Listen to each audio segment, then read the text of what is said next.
berada di Taman Mutiara Bunga, tepatnya di Kecamatan Nisam Antara, di kilometer 37 Kabupaten Aceh Utara.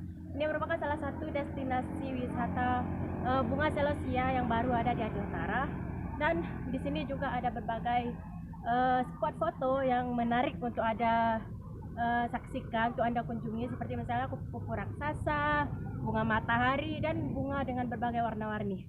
Ini dia liputannya untuk Anda.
Berkunjung ke Taman Bunga Mutiara.